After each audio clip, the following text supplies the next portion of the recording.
Have you ever swatted a fly and thought, what if that thing was the size of a car? It sounds like a scene from a cheesy horror movie, right? But let's seriously consider it for a moment.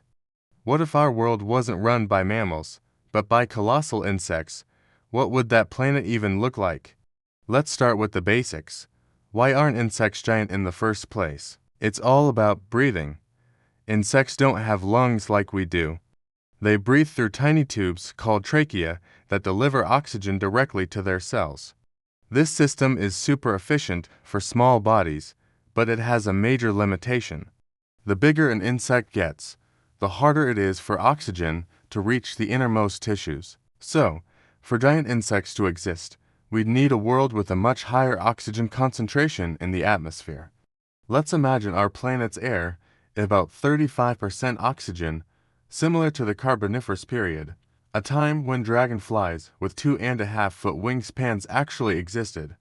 With all that extra oxygen, the very air would be different. Fires would ignite more easily and burn with incredible intensity.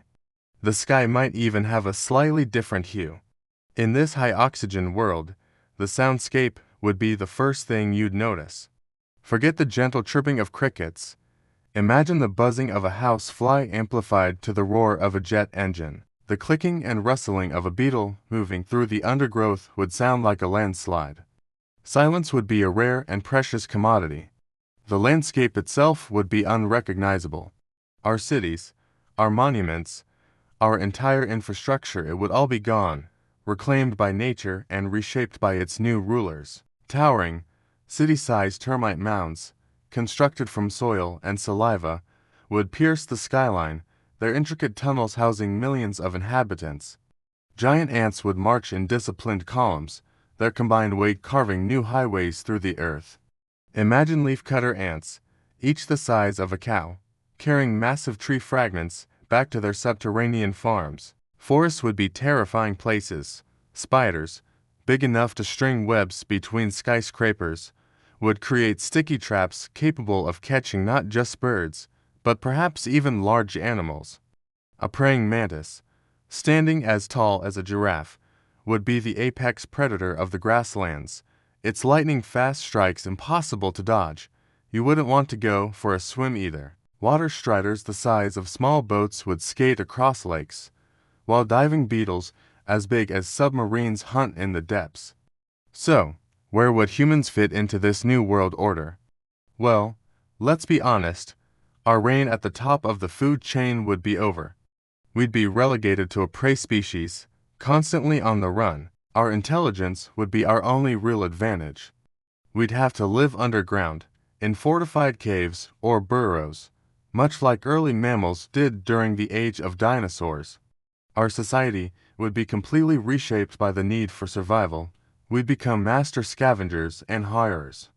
Every venture to the surface for food or resources would be a life or death mission. We'd develop new senses, learning to interpret the vibrations in the ground to detect an approaching beetle or sniffing the air for the unique scent of a hornet scout. Children would be taught not about history or math, but about the attack patterns of different insect species and the best way to camouflage themselves. Our technology would have to adapt. Instead of building upwards, we'd dig downwards. We might learn to harness bioluminescence from giant fireflies to light our tunnels. Perhaps we could even find ways to domesticate some of the smaller, less aggressive insects for food or labor.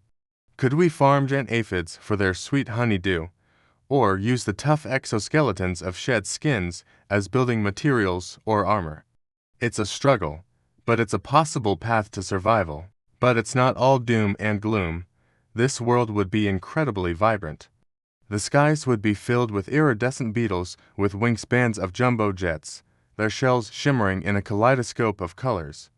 Butterflies the size of hang gliders would migrate in massive, beautiful swarms, their flight patterns creating mesmerizing displays. The world would be more alien and more spectacular than anything we could imagine. The very floor of the planet would have to evolve.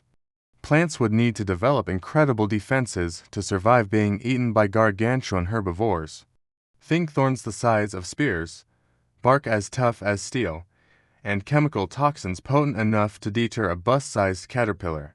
Flowers, needing to attract giant pollinators, would bloom in enormous sizes, releasing intoxicatingly powerful scents that could travel for miles. Living in this world would fundamentally change our perspective. We would gain a profound respect for the intricate societies of ants and bees, witnessing their large-scale engineering and complex social structures firsthand. We'd see the brutal efficiency of a mantis, the patient artistry of a spider, and the relentless determination of a column of army ants. We'd no longer be the masters of nature, but a small, humble part of it. This thought experiment shows us just how much our world is shaped by things we take for granted, like the composition of our atmosphere and the physics of respiration. It's a reminder that our position on this planet isn't guaranteed. The Earth has gone through massive changes before, and it will again. Thinking about a world ruled by giant insects isn't just a fun sci-fi scenario. It's a humbling exercise that highlights the delicate balance of the ecosystem we are a part of. It makes you look at that tiny spider in the corner of your room or the ant on the sidewalk with a newfound sense of awe. They are the descendants of a lineage that has survived for hundreds of millions of years, adapting and thriving in ways we can only begin to understand. So, the next time you see an insect, maybe take a closer look. Appreciate its intricate design and its place in the world. And maybe, just maybe, be a little thankful that it's not the size of your car. Thanks for joining me on this wild journey into an alternate Earth. If you enjoyed this thought experiment, what other what-if scenarios would you like to explore? Let me know in the comments below. And don't forget to like this video and subscribe for more mind-bending content. See you next time.